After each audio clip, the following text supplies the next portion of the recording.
Hello, welcome back to Jorbs scribbles on the screen and talks about every Slay the Spire card. Today I'm talking about Heavy Blade. So, Heavy Blade, for 2 energy we deal 14 damage and strength affects this card 3 times or 5 when upgraded.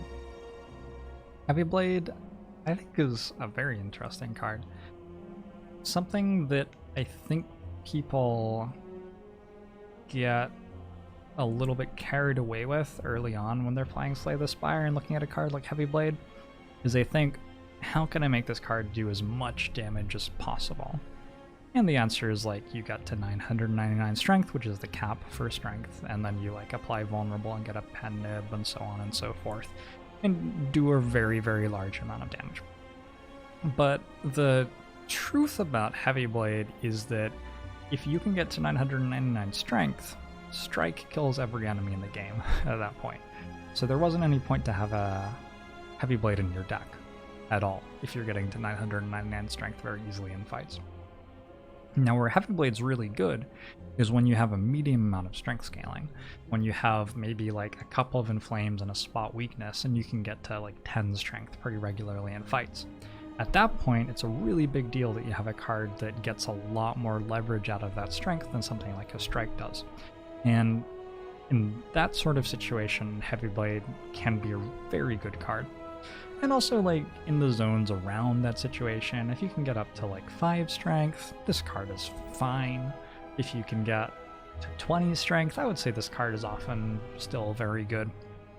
It's only once you get up to like 50 strength that it's like, oh, I can just kill everything with strikes. Who really cares about Heavy Blade at this point?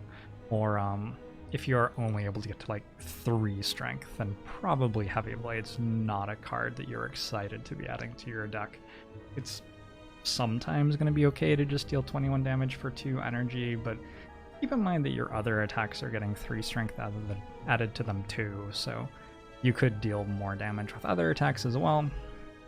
And also, if you draw Heavy Blade before your strength scaling is in play, this card just doesn't do very well on its own. Dealing 14 for 2 energy is just not that great. Not terrible either, for what it's worth, but Ironclad has far better options for 2 cost attacks that deal just straight up damage on turn 1, if that's what Ironclad is looking for.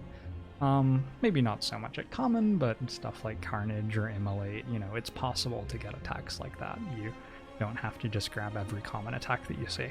So, another thing I want to note about Heavy Blade is like Sword Boomerang Plus is better strength scaling per energy.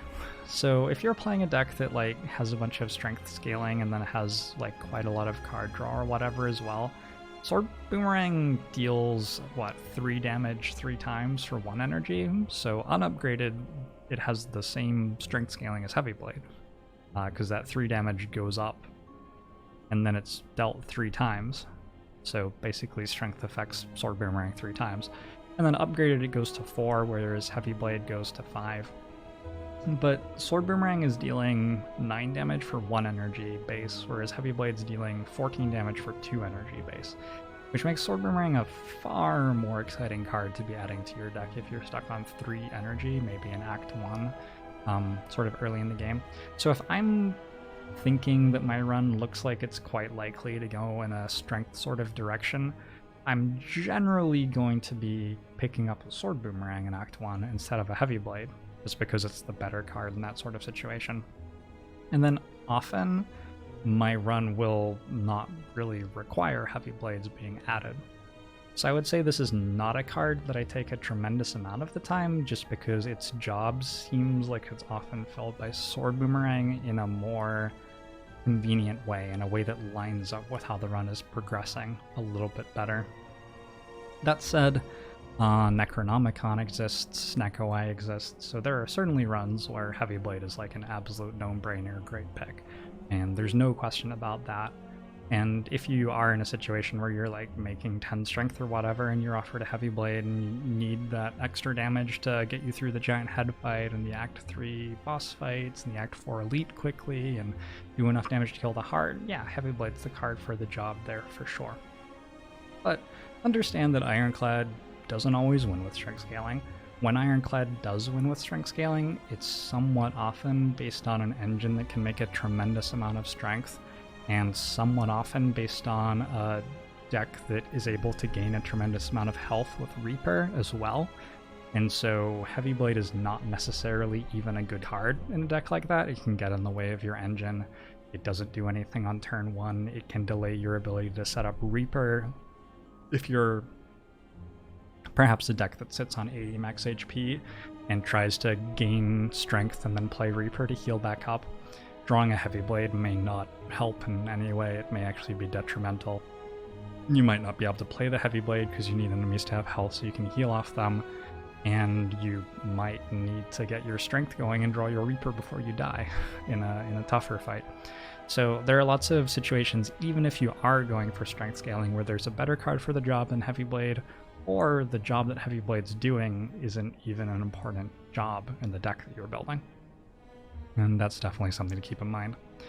Heavy Blade also runs into a problem where it's an attack that isn't very good in Act 1, and it's often pretty difficult to pick attacks after Attack 1. I'm not saying you'll never pick attacks after Act 1, but often in Slay the Spire, you build attacks into your deck in Act 1 in order to get through Gremlin Knob and Lagavulin and Sentries fights, and have enough damage to get through Slime Boss or Hexaghost or whatever.